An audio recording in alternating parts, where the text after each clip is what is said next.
धन्यवाद प्यारे परमेश्वर पिता, राजाओं के राजा, हमारे महान जीवित सामर्थी परमेश्वर प्रभु यीशु मसीह नासरी के बड़े ही जिंदा जलाली और सामर्थी नाम में खुदा हम आपके पास में आते हैं। प्रभु बड़े दिल से हम आपका शुक्र करते हैं, बड़े दिल से हम आपका धन्यवाद और धन्यवाद करते हैं। खुदावन खुदा, आपकी बड़ी दया और आपके बड़े अनुग्रह के लिए आपने खुदा हमें संभाला, हमें चलाया मुझे। और खुदा हम धन्यवाद करते हैं, तेरे पवित्र आत्मा ने हमारी सहायता को किया कि प्यारे परमेश्वर, जब हम खुदावन प्रकाशित वाक्य के उन कलीसियाओं के बारे में विचार करें जिनको प्रभु आपने बड़े उद्देश्य के साथ खुदा अपने वचन में रखा हुआ है, तो प्रभु हम प्रार्थना करते हैं कि हमें समझ और बुद्धि से परिपूर्ण कीजिएगा, ताकि खुदा हम प्यारे परमेश्वर उनके महत्व को समझ सकें, उनके पीछे आपका उद्देश्य क्या है समझ सकें, और प्रभु अपने जीवन को खुदा आप जिस तरीके से चाहते हैं उस तरीके से खुदा हम बना सकें। मेरे प्यारे परमेश्वर, मैं आपका धन्यवाद करता हूं। आपका ये दास खुदा निर्बल और कमजोर है, लेकिन प्रभु आप जोरावर और सामर्थी हैं। प्रभु अपने दास की जबान को इस्तेमाल कर और खुदा अपने लोगों से बोल और बातचीत कर। खुदा तेरा धन्यवाद करता हूँ, सारा आदर मान सम्मान आपको देते हैं। और धन्यवाद के साथ मेरे प्यारे परमेश्वर, हम प्रभु यीशु मसीह के नाम से प्रार्थना मांगते हैं, आमीन। खुदावंद का मैं धन्यवाद करता हूँ कि धीरे धीरे करके मैं और आप इस प्रकाशित वाक्य की इस सीरीज के इस अंतिम चर्च में आए हैं, जहां पर मैं और आप विचार करेंगे। हमने इफिसुस के बारे में देखा। इफिसुस जो है प्रकाशित वाक्य की सबसे पहली कलीसिया, और इफिसुस का मतलब था चाहने योग्य। और उसके बाद मैंने और आपने ये भी देखा कि इतना दुख उठाने के बाद परमेश्वर प्रभु यीशु मसीह के आत्मा ने यूहन्ना को कहा कि इफिसुस की कलीसिया को ये कंप्लेन कर, क्या कि तूने अपना पहला सा प्रेम जो है वो छोड़ दिया। और उसके बाद दूसरी कलीसिया के ऊपर हमने विचार किया। दूसरी कलीसिया थी सुमरना, और सुमरना का जो थियोलॉजिकल मीनिंग था वो था हाईली डिजायरेबल। और हाईली डिजायरेबल क्योंकि उन्होंने प्रभु यीशु मसीह के नाम के लिए कलेश उठाया था, दुख उठाया था। और इतना ही नहीं, खुदा ने उससे कहा कि तुझे आगे भी दुख उठाने होंगे, तुझे जेल खानों में डाला जाएगा। और फिर खुदा ने उससे कहा कि तू मेरे लिए प्राण देने तक विश्वासी यदि रहेगा तो मैं तुझको क्या दूंगा, जीवन का मुकुट दूंगा। फिर तीसरी कलीसिया के ऊपर हमने विचार किया जिसका नाम था पिरगुमन। और पिरगुमन का मतलब क्या था, सदाबहार बलिदान। और पिरगुमन को खुदा ने इस बात को कहा, मैं जानता हूं कि तू वहां रहता है जहां शैतान का सिंहासन है, तू बहुत अच्छा काम कर रहा है और तू पीछे नहीं हटा।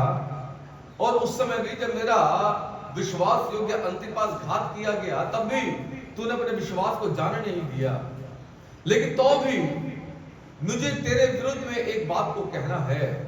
कुछ बातें हैं जो पिरगुमन की कलीसिया को प्रभु ने कही, और कहा, उसने कहा कि तेरे यहाँ कुछ ऐसे हैं जो बिलाम की शिक्षा को मानते हैं, और कुछ ऐसे हैं जो निकुलियों की शिक्षाओं को मानते हैं। और मैंने आपको बताया था बिलाम की शिक्षा क्या है, मैंने आपको बताया था निकुलियों की शिक्षा क्या है। निकुली चाहते थे कि कंप्रोमाइजिंग जीवन जिया जाए, और वो कहते थे तुम पाप कर सकते हो क्योंकि तुम्हारे ऊपर अनुग्रह है और तुम्हारा पाप तो पहले से क्षमा है। और इस तरीके से विश्वासी लोगों को बहकाया गया। उसके बाद मैंने और आपने चौथी कलीसिया जो थुआतीरा की कलीसिया है, और थुआतीरा का मतलब क्या था,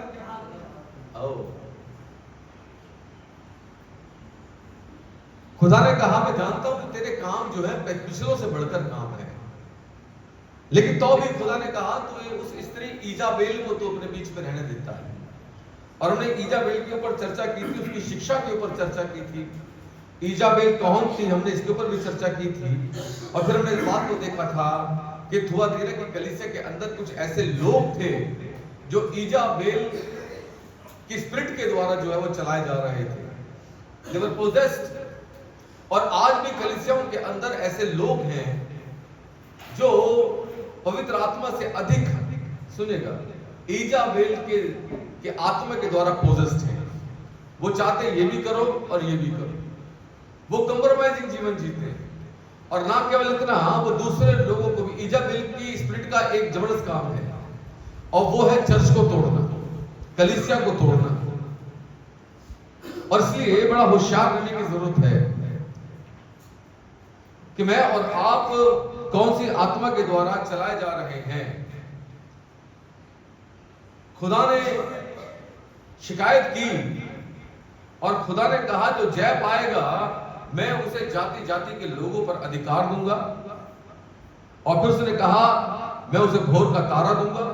तो खुदा वो कहते हैं जिसके कान वो सुन ले कि आत्मा कलीसियाओं से क्या कहता है। और उसके बाद फिर मैं और आपको पांचवी कलीसिया के ऊपर आए और पांचवी कलीसिया थी सरदीस की कलीसिया। और सरदीस का मतलब क्या था? हेलो,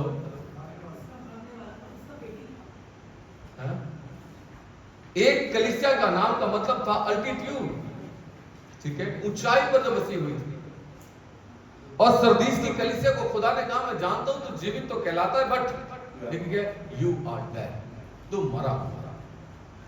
और मैंने इस बात को भी जाना था, हमने इस बात के ऊपर क्यों खुदा ने सरदीस की कलीसिया को यह कहा कि तू जीवित तो कहलाता है लेकिन तू है मरा हुआ। और उसके पीछे जो बड़ा उद्देश्य था वो ये था क्योंकि खुदावन ने सरदीस की कलीसिया के लोगों के किसी भी काम को उनके परमेश्वर के निकट पूरा नहीं पाया था। खुदा देख रहा था, चाहते तो बहुत है कुछ करना, लेकिन ये कुछ करते नहीं है। जिस काम में हाथ लगाते हैं वो अधूरा हो जाता है और ये अपने काम को मेरे लिए पूरा नहीं करते हैं। खुदा ने कहा सरदीस की कलीसिया से बातचीत करते हुए, खुदा ने कहा जो जय पाए उसे इसी प्रकार का श्वेत वस्त्र पहनाया जाएगा और मैं उसका नाम जीवन की पुस्तक में से कभी नहीं काटूंगा। प्रभु दया करने वाले परमेश्वर है और इसलिए प्रभु लगातार अपनी दया को मेरे और आपके ऊपर बनाए हुए हैं। और खुदावन कह रहे हैं मैं तुम्हारे नाम को काटूंगा नहीं। खुदावन आगे बात करते हैं फिलाडेल्फिया के कलीसिया के बारे में। जब मैं और आप चलते हैं तो फिलाडेल्फिया के कलीसिया के बारे में मैंने आपको इस बात को बताया था कि फिलाडेल्फिया की कलीसिया क्या कलीसिया है, जबरदस्त कलीसिया, ठीक है, भाईचारे के वाली कलीसिया। इसके अंदर ब्रदरन लव नजर आता है और ये एक इवेंजलिस्टिक कलीसिया है क्योंकि इसने प्रभु यीशु मसीह के प्रेम को अंदर भीतर कलीसिया तक सीमित नहीं रखा, बल्कि इसने प्रभु के प्रेम को बाहर निकाला और इन्होंने सबको अपने गले लगाया, प्रभु का प्रेम बांटा, प्रभु का सुसमाचार दिया, ठीक है। और खुदावा ने इसे कहा जो कुछ तेरे पास है उसे थामे रहे, देखो शीघ्र आने वाला हूं और जो जय पाएगा उसे मैं अपने परमेश्वर के मंदिर में खंभा बनाऊंगा, वो फिर कभी बाहर न निकलेगा और मैं अपने परमेश्वर का नाम और अपने परमेश्वर के नगर अर्थात नए यरूशलेम का नाम जो मेरे परमेश्वर के पास से स्वर्ग पर से उतरने वाला है और अपना नया नाम उस पर लिखूंगा। खुदा वो कहते हैं मैं तुम्हें इस्तेमाल करूंगा, मैं तुम्हें एक प्रतिष्ठा दूंगा, मैं तुम्हें एक रुतबा दूंगा, मैं तुम्हें एक आदर दूंगा। और इसलिए मेरे प्रिय बड़े उत्साह की बात यह है कि खुदा ने मुझे और आपको चुना है कि वो क्या करें, उस आदर को मुझे और आपको दें। आज बहुत सारे लोगों को यहाँ होना चाहिए था लेकिन तो भी बहुत सारे लोग जो हैं वो इधर से उधर है ना, वो नहीं आए। कई बार ऐसा प्रतीत होता है कि इतनी मेहनत जो हमने की है वो मेहनत जो है केवल कुछ लोगों के जीवन में काम कर रही, बाकी लोग जो हैं वो सब व्यर्थ हो गए। आज जिस कलीसिया के ऊपर मैं और आप विचार करेंगे वो हमें बहुत सारी बातों को सिखाएगा और मैं और आप अपने जीवन को जांचेंगे क्योंकि खुदावन जानते हैं कि अंत के दिनों में ऐसा होगा जब आपस का प्रेम ठंडा होगा, तब लोगों का प्रेम मसीह के प्रति और मसीह के वचन के प्रति भी क्या हो जाएगा, कम हो जाएगा। मेरे प्रियो, कलीसियाई संगठन के प्रति लोगों का प्रेम ठंडा हो जाएगा। और लोग जो हैं कलीसियाओं में आने की बजाय दुनिया की बातों में ज्यादा इन्वॉल्व हो जाएंगे। आज इस कलीसिया के ऊपर मैं और आप चर्चा करने जा रहे हैं वो है लौदीकिया की कलीसिया। और अगर आप इंग्लिश के वर्जन में से पढ़ेंगे तो लौदीकिया को इंग्लिश में लाउडीसिया कहा जाता है, लाउडीसिया। और इस शहर का नाम जो है राजा एंटियोक की पत्नी लाउडिस के सम्मान में उसके नाम पर रखा गया। ठीक है, एंटियोक सेकंड। और ये लौदीकिया की कलीसिया जो है फिलाडेल्फिया से 100 मील की दूरी पर उत्तर पूर्व में थी। और इसका निर्माण जो है ये इसको बनाया गया मेरे प्रियो प्रभु यीशु मसीह के आने से लगभग 261 से 240 साल के बीच में इसका निर्माण हुआ, जब राजा एंटियोक ने इस शहर की स्थापना को किया। लाउसीडिया उसकी पत्नी का नाम, उसके नाम पर रखा गया। हिंदी में जो ट्रांसलेशन हुआ वो है लौदीकिया।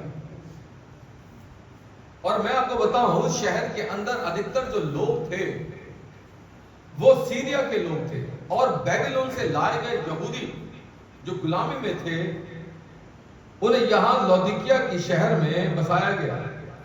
और ये लौदीकिया जो है एक समृद्ध शहर था, कृषि प्रधान देश के सेंटर में बसा हुआ। बहुत से फिलोसफर्स के बारे में लिखते हैं और वो कहते हैं कि इस शहर के अंदर धन से संबंधित काम ज्यादा किए जाते थे। इसका मतलब एक फिलोसफर ने तो ऐसा लिखा, एक कमेंटेटर ने, उसने कहा जितनी भी बैंकिंग की सेवाएं थी उस समय पर वो सारी लौदीकिया की सिटी में की जाती थी। पैसे का लेना, पैसे का देना। और मेरे प्रियो आगे वो लिखते हैं ये शहर जो है ये बड़ा धनवान शहर था। इसके अंदर बड़े बड़े बाजार थे, रोजगार की कमी नहीं थी। और इन बड़े बड़े बाजारों के ऊपर मेरे प्रियो केवल यहूदियों का नियंत्रण था। मैं केवल अपनी भूमिका बना रहा हूं, फिर हम चर्चा करेंगे। यहूदियों का कंट्रोल था उनके ऊपर। यहूदी बाजारों में उच्च जगहों के ऊपर थे और ये शहर इतना धनवान था कि मैं और आप शायद कल्पना नहीं कर सकते उसकी। एक विद्वान ने लिखा, वो कहते हैं यीशु मसीह के आने के बाद लगभग 60 दशक में एक ऐसा भूकंप आया कि ये शहर लौदीकिया क्या हो गया, ये बर्बाद हो गया। इमारतें टूट गई, सब कुछ खत्म। और उस समय पर रोमी शासन था और रोमी शासन ने लौदीकिया के लोगों को यह पेशकश की कि हम पैसा देंगे, आप अपने शहर का निर्माण करो। लेकिन लौदीकिया के लोगों ने रोमन सरकार से पैसा नहीं लिया। उन्होंने कहा नहीं, हमारा शहर टूटा है, इसका निर्माण जो है हम खुद अपने पैसे से करेंगे। हालेलुया। और तब मेरे प्रिय लौदीकिया के लोगों ने, जो धनवान लोग थे, उन्होंने उस शहर को दोबारा से बिल्डअप किया, दोबारा बनाया। और उनके इस कार्य ने उनको उस समय पूरी दुनिया में फेमस कर दिया। एक काम क्या कि इन लोगों ने सरकार से कोई हेल्प नहीं ली। ये इतने धनवान थे कि इन्होंने खुद अपने बलबूते के ऊपर जो है इस शहर का निर्माण किया। हालेलुया। मैं और आप लौदीकिया की कलीसिया के बारे में जानने जा रहे हैं। सुनिएगा, अभी सिर्फ मैं आपको भूमिका ही बना रहा हूं ताकि आप इस बात को समझ जाएं कि लौदीकिया किस तरीके का शहर रहा होगा। बाइबल के स्कॉलर मानते हैं कि लौदीकिया की कलीसिया की स्थापना पौलुस ने और पौलुस के कुछ शिष्यों ने उस समय की, जब पौलुस इफिसुस के अंदर 3 साल तक था। और 3 साल तक पौलुस जो है वहां पर कलीसिया को स्ट्रॉन्ग कर रहा था। एक मिशनरी, मेरे प्रिय, उसके ऊपर बड़ी जिम्मेदारी होती है। जहां उसने बीज बोया है, वो बीज अगर पनपा है तो क्या करें, वो उसको फिर से क्या करें, केयर करें। और इसके चक्कर में आप इस संदर्भ में देख सकते हैं कि हमारे उत्तर भारत के अंदर बहुत जगह से लोग आए हुए हैं। ठीक है, बहुत जगह से लोग आए हुए हैं। साउथ इंडिया से आए हुए हैं, केरल से आए हुए हैं, तमिलनाडु से आए हुए हैं, आंध्र प्रदेश से आए हैं, अपने देश को छोड़कर आए हैं और अपने जगह को छोड़कर आए हैं और यहाँ पर आकर उन्होंने विभिन्न स्थानों के ऊपर कलीसिया की स्थापना को किया। ये पौलुस एक रोल मॉडल है। पौलुस सिखा रहा है कि जहां आप जाते हैं, अगर वहां पर परमेश्वर का वचन के ऊपर एक जना भी विश्वास करता है तो वहां हिम्मत ना हारे, बल्कि वहां पर डट जाएं और जब तक वहां एक कलीसिया का निर्माण आप ना कर लें तब तक वहां से आगे ना बढ़े। पौलुस ने इसी स्ट्रेटेजी को अपनाया था और पौलुस जब इफिसस में 3 साल था तो उसने लोगों को उत्साहित किया। वो निकलते हैं और वो जाकर के लौदीकिया की शहर में जाकर के वहां पर लौदीकिया की कलीसिया की स्थापना करते हैं। हालेलुया। क्योंकि आज प्रचार से ज्यादा मैं और आप थोड़ी शिक्षा की बातचीत भी करेंगे। हालेलुया। लेकिन बड़े अफसोस की बात यह है कि पूरी 7 कलीसियाओं में से इन 7 कलीसियाओं में लौदीकिया ही एक ऐसी कलीसिया है जिसको हमारे प्रभु यीशु मसीह के द्वारा किसी भी प्रकार की कोई प्रशंसा नहीं मिली।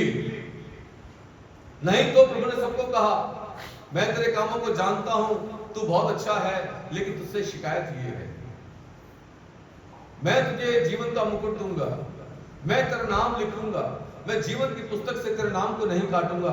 अरे तू प्राण देने तक विश्वासी है, तू बहुत अच्छा करता है। लेकिन ये लौदीकिया की कलीसिया है, एक भी प्रशंसा का कमेंट प्रभु यीशु मसीह ने लौदीकिया की कलीसिया को नहीं दिया। सुने, ना केवल इतना, बल्कि मैं और आप थोड़ा ध्यान दें, प्रशंसा के बदले में लौदीकिया की कलीसिया को यीशु मसीह ने बड़ी जबरदस्त फटकार लगाया।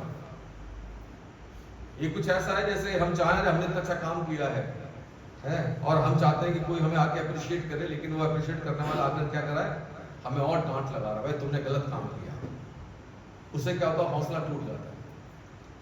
लेकिन मैं खुदावंद का धन्यवाद करता हूं, यीशु मसीह ने क्यों, विचार कीजिए, यीशु मसीह ने आखिर क्यों लौदीकिया की कलीसिया को फटकारा। जरा विचार करने की जरूरत है। आइए मैं और आप पढ़ेंगे, जिस किसी को मिल जाए 14 पद से आप पढ़ना शुरू कीजिएगा जल्दी से। लौदीकिया की कलीसिया के दूत को यह लिख। खुदावंद यीशु मसीह यूहन्ना को कह रहे हैं, यूहन्ना लौदीकिया की कलीसिया के दूत को यह लिख। क्या लिखना है, पढ़िए। जो आमीन जो विश्वास योग्य और सच्चा गवाह है और परमेश्वर की सृष्टि का मूल कारण और परमेश्वर की सृष्टि का क्या है, यीशु मसीह अपने बारे में इस बात को लिख रहे हैं। वो कह रहे हैं जो तुम्हारे प्रति विश्वास योग्य है और वो जो परमेश्वर की सृष्टि का मूल कारण है, क्योंकि बाइबल ये कहती है कि परमेश्वर की सृष्टि की रचना जो है वो परमेश्वर के शब्द से हुई है। और इसलिए यीशु मसीह भारतीय शास्त्रों के अनुसार परमेश्वर का शब्द ब्रह्म है, अर्थात वही परमेश्वर है, वही सृष्टा है, वही रचने वाला है, वही करता है। हालेलुया। और प्रभु कह रहे हैं वो जो सारी सृष्टि का मूल कारण है वो यह कहता है। इसका मतलब द सुप्रीम गॉड, उसके अलावा कोई दूसरा नहीं।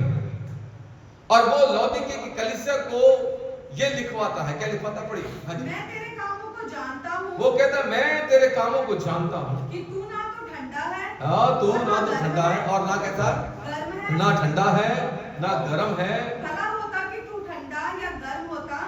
भला होता कि तू ठंडा या गर्म होता, इसलिए कि तू गुनगुना है, इसलिए कि तू गुनगुना है, ना ठंडा है, ना ठंडा है और ना गर्म है।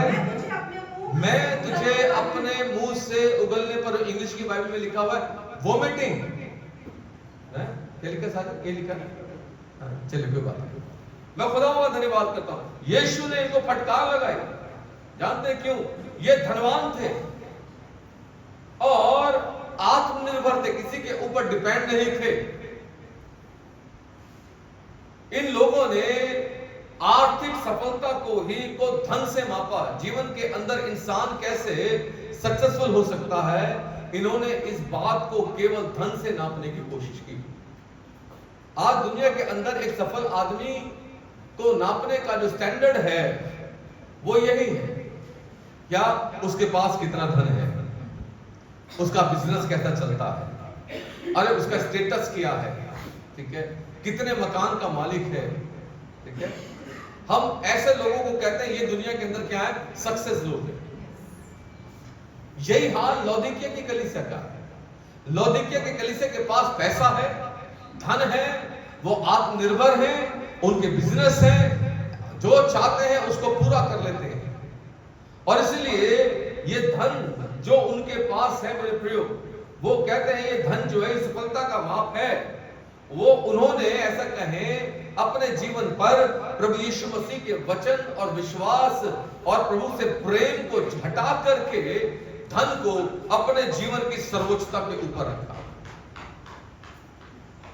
उन्होंने धन को कहां रखा, हाई स्टैंडर्ड पर।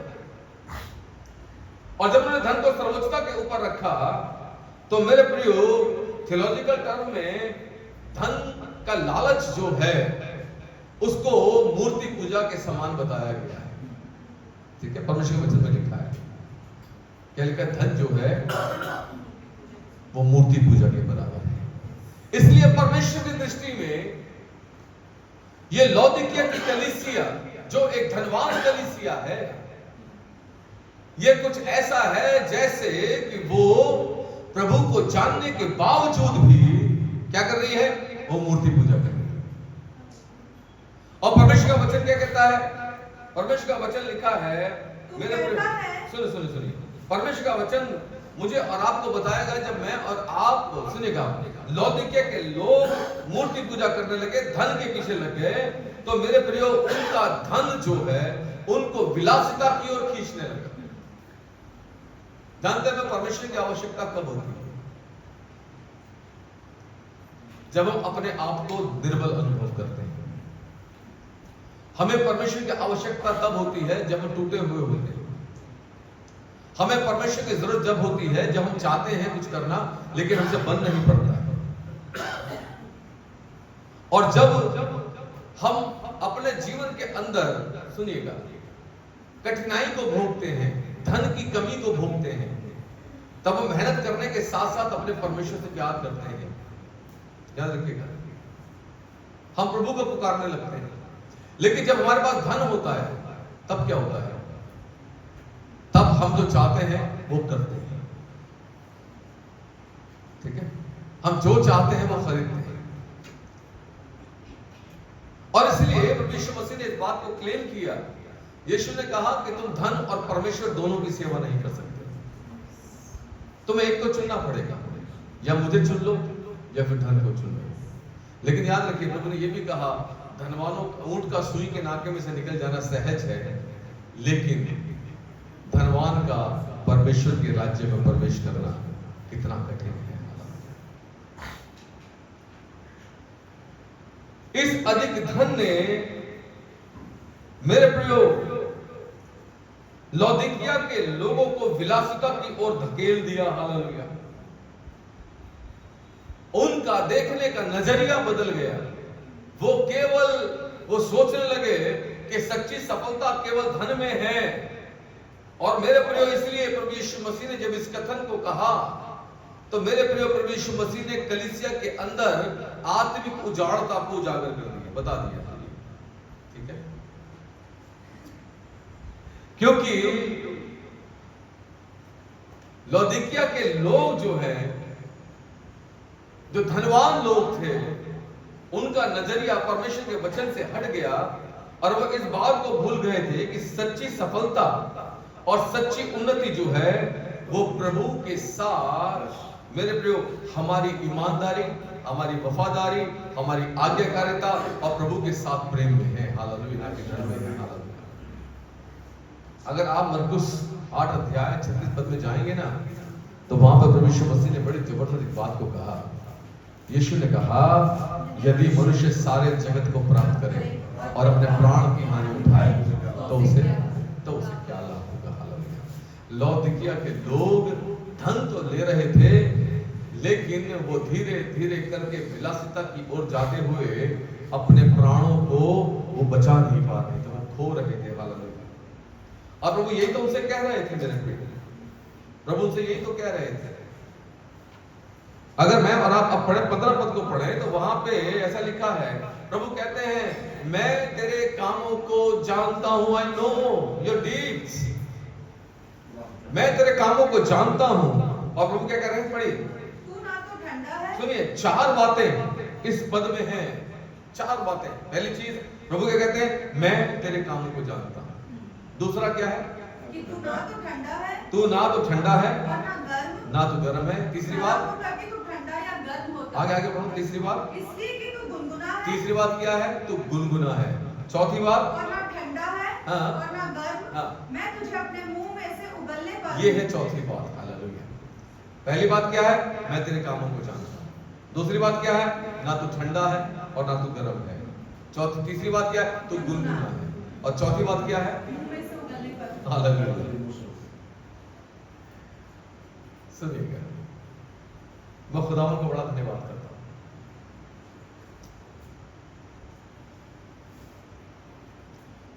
ये चारों बातें हमारे आत्मिक जीवन के अंदर एक बड़ी गहरी बात को प्रकट करती है।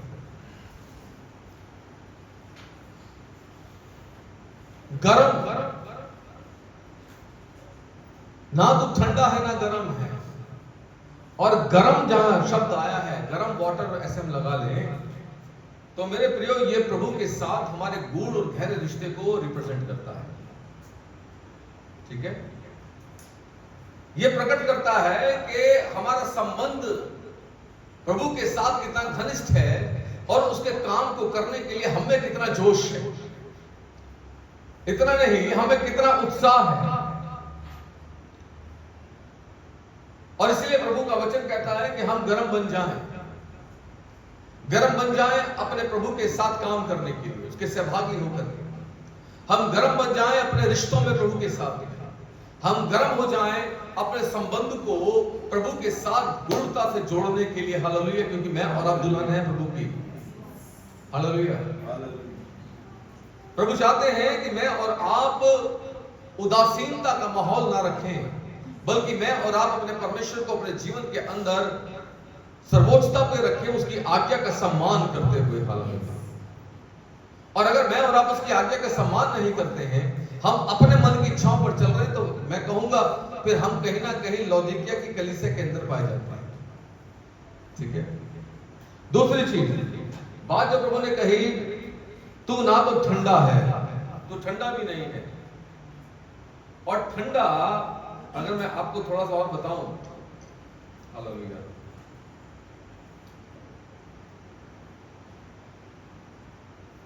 ठंडापन यानी कि कुछ भी कर लो रिस्पॉन्स कुछ नहीं है। ठीक है, कुछ भी कर लो रिस्पॉन्स नहीं है। जब परमेश्वर का आत्मा ये लिखवा रहा है कि तू ना ठंडा है तू ना गर्म है, तो उस समय पर एक विद्वान ने इस बात को अपनी कमेंट्री में लिखा। उसने कहा, हिरापुलिस करके एक जगह बाइबल के अंदर पाई जाती है और जो लौदीकिया की कलीसिया से कुछ ही मील की दूरी पर थी। सुनिए, और हिरापुलिस एक वो ऐसी जगह थी जहां पर गर्म पानी का एक झरना था। वहां पे हॉट वाटर निकलता था, गर्म पानी, जैसे हमारे दिल्ली के फरीदाबाद के अंदर है, सोना में है ना, वहां पर गर्म पानी निकलता है नीचे से, और बहुत गर्म पानी। विद्वान कहता है, वो कहता है कि जब वो पानी निकलता था तो वो पानी जब बहता हुआ लौदीकिया तक पहुंचता था, तब वो गर्म पानी जो है वो गुनगुना हो जाता था। सुनिए, और इसलिए यहां पर वो कहते हैं कि प्रभु के आत्मा ने इस बात को लिखवाया है ना, तो गुनगुना है। और गुनगुना जो है ये बताता है कि गुनगुना विश्वास जो है वो यूजलेस है, वो कहीं पर भी उपयोगी नहीं है, ना प्रभु के लिए उपयोगी है और ना कलीसिया के अंदर नए लोगों के लिए उपयोगी है। हमारा रवैया उदासीन हो जाता है। हमारे लोगों का रवैया क्या है? उदासीन है। वो प्रभु से मिलने के लिए आते हैं लेकिन बड़े उदास चेहरे से, उनके चेहरे पर खुशी नहीं है। अरे आज खुदा हमसे क्या बात करेगा। और उदासीन वो है जिनको कई बार कोशिश की जाती है, पुश किया जाता है आगे बढ़ने के लिए, लेकिन वो कहते नहीं हम यहीं पे ठीक है, वो आगे बढ़ना नहीं चाहते। वो आज्ञाकारिता की बात करो नहीं करते हैं। वो कहते हैं हम अपने मन के अनुसार चलेंगे, हमें छोड़ दो। और ऐसे लोग जो है परमेश्वर कह रहा है ना तो ठंडा है ना तो गुनगुना है। हालेलुया। मैं तुझे अपने मुख से उगलने पर हूं, खुदा उनका वचन कहता है। तुझे उलट देने पर हूं, ऐसा ऐसा कहें, है ना। खुदा का धन्यवाद। इसलिए बड़ा विचार करने की जरूरत है, मैं विश्वास में कैसा हूं परमेश्वर की दृष्टि में, क्या गर्म या ठंडा या गुनगुना। अगर मैं और आप ठंडे हैं और मैं और आप गुनगुने हैं, तो परमेश्वर का आत्मा मुझे और आपको आज ये मौका दे रहा है कि मैं और आप अपने आप को परमेश्वर की निकटता में ला करके क्या करें, गर्म कर लें। और अगर मैं और आप गुनगुने रहेंगे तो याद रखिएगा, ना तो आप कलीसिया के काम के हैं, ना ही आप प्रभु के काम के हैं। और अगर आप कोल्ड हैं, अगर आप ठंडे हैं, तो मेरे प्रिय फिर आप पथरीली भूमि के समान है, जहां बीज बोया तो जा रहा है लेकिन कोई फायदा नहीं है। और इब्रानी 9 अध्याय के अनुसार मेरे प्रिय आप एक ऐसी भूमि बन गए जो केवल झाड़ियां और ऊंट कटारे ही उगा रही है, पानी डल तो रहा है उसमें। और इसलिए मुझे और आपको ये विचार करना पड़ेगा कि मैं और आप कौन सी भूमि है। लौडीसिया, जो इंग्लिश में, हिंदी में लौदीकिया, इंग्लिश में लौडीसिया, अगर मैं आपको उसका थियोलॉजिक मीनिंग बताऊं, ग्रीक भाषा में उसका जो अर्थ है वो है लोगों का न्याय, the judgment of the people. और ये संदेश प्रभु ने इसलिए दिया है कि वो चाहते हैं कि कलीसिया के लोग, लौदीकिया की कलीसिया के लोग इस बात को बेहतर तरीके से जान ले कि न्याय करने के लिए प्रभु आ रहे हैं। उनके एक एक काम का न्याय जो है परमेश्वर करेंगे, छोड़ेंगे नहीं। इसलिए वो मौका दे रहे हैं। हालेलुया। और भी बहुत सारे मीनिंग है मेरे प्रियो। उनका अर्थ है ब्राइट, कुछ भाषाओं में लौदीकिया का अर्थ है ब्राइट और शाइनिंग। हालेलुया। एक फिलोसोफर लिखते हैं कि वो कहते हैं कि वे जो उदासीन हैं, ठंडे लोग, उदासीन, हिंदी में बड़ा अच्छा वर्ड है उदासीन का। उसका अर्थ है रिस्पॉन्स नहीं करना। आप जैसे हो बट ठीक, रिस्पॉन्स नहीं करना। वो कहते हैं उदासीन वे लोग हैं जो ना तो परमेश्वर की इच्छा का, ना परमेश्वर के वचन का अनुसरण करते हैं, जबकि परमेश्वर ने उनके सामने इस संदेश को देकर के ये मौका दिया है कि वो अपने जीवन पर एक निर्णय लें, वो एक चुनाव करें। लेकिन अगर वो चुनाव नहीं करते हैं तो मेरे प्रिय फिर उनके लिए बड़ी समस्या की बात है। हालेलुया। आगे लिखा है, तू कहता है कि मैं धनी हूं और धनवान हो गया हूं, पर मुझे किसी वस्तु की घटी नहीं, और ये नहीं जानता कि क्या है, तू अभागा है। दूसरा क्या है, तुच्छ। तीसरा कंगाल है। चौथा अंधा। और क्या है, पांचवा गूंगा है। खुदा कह रहा है मेरी दृष्टि में मैं जो देख रहा हूं, ओ तेरा जो घमंड करना जो है ना, वो कहीं टिकता नहीं है। तू अपने आप को कहता है वो जरूर से धनवान है, लेकिन धनवान है नहीं, तू तो अभागा है, तू तो तुच्छ है, तू तो कंगाल है, और तू अंधा है, क्योंकि तेरे को मेरे वचन से इतनी सारी चीजें दिखाई नहीं देती हैं। तू केवल अपने मन की इच्छा को पूरा करना चाहता है। और आगे खुदावंद का वचन कहता है, तू मुझसे क्या कर, सम्मति। हाँ क्या कर, इसलिए मैं तुझे सम्मति देता हूँ। हाँ हाँ हाँ, कि आग में ताया हुआ सोना मुझसे आग में ताया हुआ सोना मुझसे मोल ले। क्या कर, तू मुझसे मोल ले, ताकि क्या हो, ताकि क्या हो जाए, तो धनी हो जाए। और श्वेत वस्त्र ले, हाँ लेके पहनकर तुझे अपने नंगेपन की लज्जा ना हो। हाँ हाँ हाँ, और अपनी आंखों में लगाने के लिए सुरमा ले कि तू देखने लगे। सुनिएगा खुदावंद कलाम क्या कह रहा है, कह रहा है तो अभागा है, तो तुच्छ है, तो कंगाल है, तो नंगा है, तो अंधा है, लेकिन मैंने इन सब का उपाय कर दिया तेरे लिए। क्या, कि तू मुझसे आकर क्या कर, ताया हुआ सोना लेके तू धनवान हो जाए। आप जानते ताया हुआ सोना क्या है? परमेश्वर का वचन मेरे प्रियो। खुदावंद का कलाम कहता है, अगर आप मेरे प्रियो, अगर आप अय्यूब की किताब नीति वचन निकालेंगे, नीति वचन 30 अध्याय उसके 5 पद को पढ़ेंगे और भजन संहिता 18 के 30 पद को पढ़ेंगे और भजन 12 के 6 पद को पढ़ेंगे, देखिए वहां पर एक ही बात को लिखा गया है। क्या है? परमेश्वर का वचन जो है वो ताया हुआ है। ताया हुआ का मतलब क्या होता है? हर कसौटी के ऊपर परखा हुआ। ओ पुरखाओं ने इसे परखा। मेरे प्रियो, वो निराश नहीं हुए। परमेश्वर के भविष्य वक्ताओं ने, परमेश्वर के दासों ने कठिन परिस्थितियों में परमेश्वर के वचन को परखा, वो निराश नहीं हुए। और मेरे प्रियो, आज भी वे लोग जो परमेश्वर के वचन को, जो ताए हुए सोने के बराबर है, जो ताया हुआ है, जो परखा हुआ है, अगर उसके ऊपर वो भरोसा करते हैं तो वो कभी भी शर्मिंदा नहीं होते। मैं और आप अपनी बुद्धि से बहुत सारी योजनाओं को बना सकते हैं, लेकिन गारंटी नहीं कि वो योजना सफल होगी या नहीं होगी। लेकिन अगर मैं और आप परमेश्वर के हाथों में अपने आप को समर्पित कर दें तो खुदावन मेरे और आपके तमाम योजनाओं को पूरा कर सकते हैं। प्रभु कहते हैं, मैं जिनसे प्रेम करता हूं उन सबको उल्हाना और ताड़ना देता हूं, इसलिए तू क्या कर, सरगर्म हो जा और मन फिरा। जानते हैं, सरगर्म होने के लिए सबसे पहली क्वालिटी क्या है कि हम अपने मन को फिराएं, अर्थात हम उन बातों को छोड़ दें जो परमेश्वर की दृष्टि में ग्रहण योग्य नहीं है, ये बातें जिनसे परमेश्वर प्रसन्न नहीं होता है। और इसलिए मैं और आप अपने मन को फिराएं। और खुदावंद 30वें पद में कहते हैं, बड़ी देख मैं द्वार पर खड़ा हुआ खटखटाता हूं। क्या कह रहे हैं खुदावंद? मैं द्वार पर खड़ा हुआ खटखटाता हूं। यदि कोई मेरा शब्द सुनकर द्वार खोलेगा तो मैं उसके पास भीतर आकर उसके साथ भोजन करूंगा। सुनिए, थोड़ी सी बात करेंगे, है ना? प्रभु कह रहे हैं, मैं द्वार पे खड़ा खड़ा खटखटाता हूं। एक पेंटर ने एक बड़ी सी पिक्चर बनाई और उसने दरवाजा बनाया और उसको अपनी प्रदर्शनी में रखा और लोग आए देखने के लिए। बड़ा खूबसूरत बनाया था, कलर बहुत अच्छा था, बहुत अट्रैक्टिव लग रहा था। एक व्यक्ति ने उससे पूछा, उसने कहा, सर आपने इतना अच्छा दरवाजा बनाया है, लेकिन आप इसके अंदर एक भूल कर गए। उसने कहा, बताइए क्या भूल कर गया हूं? उसने कहा, आप ये भूल कर गए हैं कि आपने इसकी बाहर से कुंडी नहीं बनाई, चिटकनी नहीं बनाई। वो देख करके मुस्कुराया।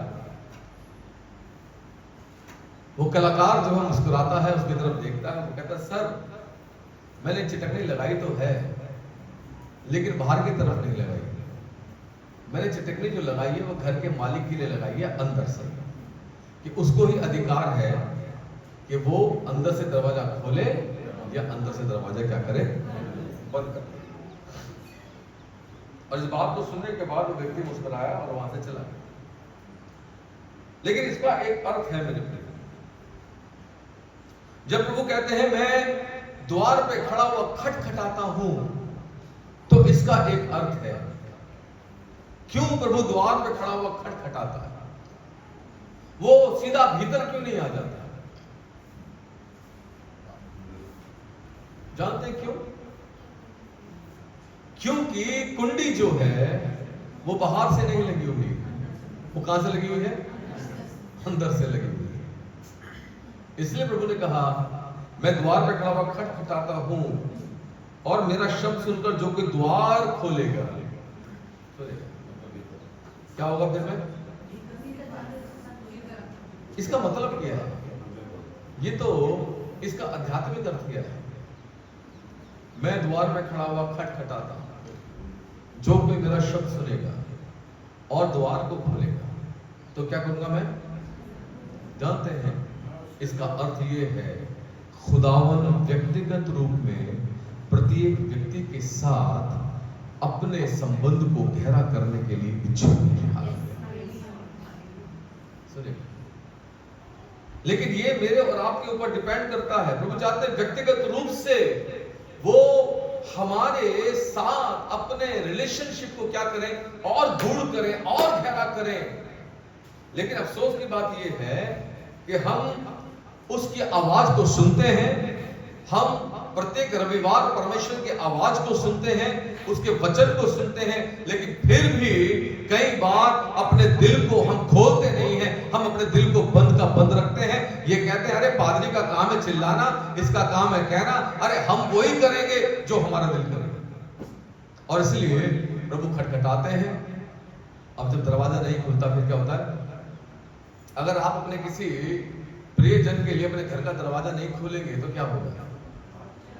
है? पहला काम होगा निराश हो जाएगा, दूसरा काम चला जाएगा।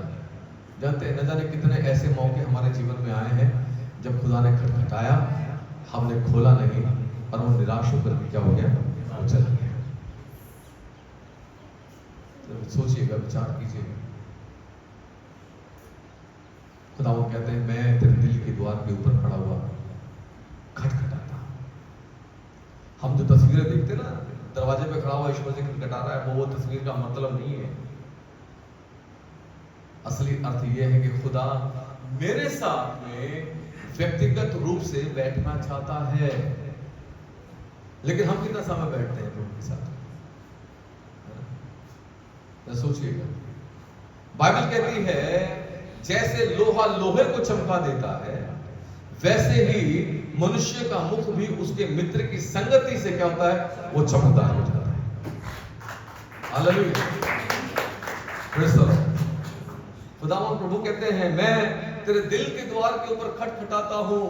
मेरे प्रियो, मैं और आप परमेश्वर के राज्य में प्रवेश करेंगे। सुनिएगा, इस बात की गारंटी ये है कि अगर मैं और आप अपने दिल के द्वार को यीशु के लिए खोलेंगे तब स्वर्ग में हमारी सीट पक्की है। नहीं तो क्योंकि आगे देखिए क्या लिखा है, जो लोग प्रतिक्रिया करेंगे, खुदावंद कहते हैं देख मैं द्वार पे खड़ा हुआ खटखटाता हूं, यदि कोई मेरा शब्द सुन करके खोलेगा तो मैं उसके पास भीतर आकर उसके साथ क्या करूंगा?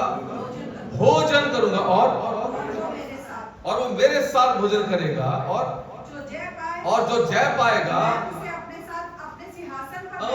जो प्रतिक्रिया करेगा, जो रिस्पॉन्स करेगा, जो दरवाजे को खोलेगा, खुदावंद कह रहे हैं वो मैं उसको अपने साथ कहां बैठाऊंगा? सिंहासन पर बैठाऊंगा। और जैसे मैं भी जय पाकर अपने पिता के साथ उसके सिंहासन पर, जैसे मैं भी जय प्राप्त करके अपने पिता के साथ सिंहासन पर विराजमान हो गया हूं, प्रभु चाहते हैं कि वैसे ही वो हर एक जो प्रभु यीशु मसीह के उस खटखटाहट को खोल करके, उसके खटखटाहट को सुन करके अपने दिल के दरवाजे को खोल देगा। प्रभु उसको उसके साथ भीतर आएंगे, भोजन करेंगे और ना केवल इतना, वो उसको अपने साथ अपने पिता की महिमा के सिंहासन के ऊपर क्या करेंगे? बैठाएंगे। हालेलुया, ये है रिवॉर्ड, ये रिवॉर्ड है। खुदा ने फटकार लगाई और आज खुदा बात कर रहे हैं कि भाई मैं तुम्हारे दिल के दरवाजे के ऊपर लगातार नॉक करता हूं, तुम क्यों नहीं सुनते? खुदा कह रहा है मैं बार बार तुम्हारे पास आता हूं। मुझे याद आता कफरनहूम को देख करके यीशु मसीह की आंख से आंसू बहने लगे और यीशु मसीह ने कहा हे कफरनहूम, भला होता कि इस अंत के समय में तू इन बातों को जानता। ओ मैंने कितनी बार इस बात को चाहा कि जैसे मुर्गी अपने बच्चों को अपने पंखों के तले छुपा लेती है, ऐसे ही मैं भी उसको क्या करूं? अपने पंखों में छुपा लूं। लेकिन बड़ा अफसोस की बात ये है, क्या तूने नहीं चाहा, तूने उस अवसर को पहचाना नहीं। और आज भी खुदा बार बार हमें मौके पर मौके देता है। खुदावंद चाहते हैं कि मैं और आप स्वर्ग में अपने प्रभु के साथ उसकी महिमा के सिंहासन के ऊपर बैठ जाएं। आज मैं और आप विचार करें, जरा सोचें। मेरे ऑफिस से एक फोन आया और मेरे ऑफिस से फोन आया तो उधर से हमारे जो क्लर्क थे उन्होंने मुझे कहा, कहने लगे पास्टर विजय। मैंने कहा यस सर बोलिए, मैंने एक लेटर आपको भेजा है और वो लेटर जो है आप पोस्ट ऑफिस में जाके पता कीजिए आया या नहीं आया। और मैं पोस्ट ऑफिस गया, मैंने पोस्टमैन से पूछा भाई मेरा एक लेटर आने वाला था, वो आया या नहीं आया? उसने कहा सर अभी तो नहीं आया। तो मैंने कहा भाई से मैंने फोन मिलाया, मैंने कहा सर अभी आया नहीं है। कहने लगे अच्छा आ जाएगा, आप जरा ध्यान रखना। मैंने ठीक है। मैंने पोस्टमैन से बातचीत करी, मैंने भाई जब मेरा लेटर आ जाएगा तो तू क्या करना, जरा मुझे पकड़ा देना, ठीक है? एक लेटर आना है, कहीं वो मिस ना हो जाए। मैं लगातार कोशिश कर रहा हूं, शायद कल मेरा लेटर आएगा, ठीक है। मैंने कोशिश की, बार बार वहां जाकर के बातचीत को किया, सिर्फ एक लेटर पाने के लिए, ठीक है। लेकिन जरा कल्पना करके देखिए, अगर वो लेटर मिस हो जाता है, ठीक है, या नहीं आता है, तो मेरे दिल में कितना दुख होगा, या मुझे पता लगे वो लेटर वापस पहुंच गया तो मुझे कितना दुख होगा। एक दुनियावी पत्र की मैं बात कर रहा हूं, लेकिन उद्धारकर्ता प्रभु यीशु मसीह जिसने मुझे और आपको जीवन दिया है, और जो मेरे घर में आना चाहता है, मेरे जीवन में आना चाहता है, उसकी उस दस्तक को मैं कितनी बार इग्नोर करता हूं, मुझे उसका दुख नहीं होता है, जबकि दुख होना चाहिए, है ना। अब गाना गाते हैं, तेरे दिल के द्वार पर यीशु खटखटाता है, खोलो तुम दरवाजा। वो बार बार प्रभु कहते हैं हमारा दरवाजा खोलो, है ना। लेकिन तो भी, लेकिन मेरे जो अगली लाइन जो लिखा, अंतिम पद जो है, खुदावंद का वचन कहता है, जिसके कान हो वो सुन ले कि आत्मा कलीसिया से क्या कहता है। आत्मा कलीसियाओं से क्या कहता है। मेरे प्रियो, 7 कलीसियाओं के ऊपर हमने बड़ी गंभीरता के साथ चिंतन किया है, मनन किया है, और मैंने आपको बार बार कहा है कि 7 कलीसियां खुदा ने इसलिए रखी हैं कि हर एक व्यक्ति जो यहाँ बैठा है, जो किसी भी चर्च का सदस्य है, वो इस बात का अंदाजा लगाए, इसकी इन 7 कलीसियाओं को पढ़ करके, वो कौन सी कलीसिया में पाया जाता है, वो कौन सी कलीसिया का सदस्य बनना चाहता है, उसे मौका मिले तो। और मैंने आपको बताया था, एक बड़े से फिलोसोफर केनेथ ने कहा, अगर मुझे मौका दिया जाए मैं किस कलीसिया का सदस्य बनूं, तो मैं बिना किसी डाउट के फिलाडेल्फिया को चुनूंगा, just because of their brotherly love, उनके भाईचारे के प्रेम के कारण। चुनाव मेरे और आपके हाथ में, विचार कीजिएगा। खुदा आप लोगों को बहुतायत के साथ में आशीष दे।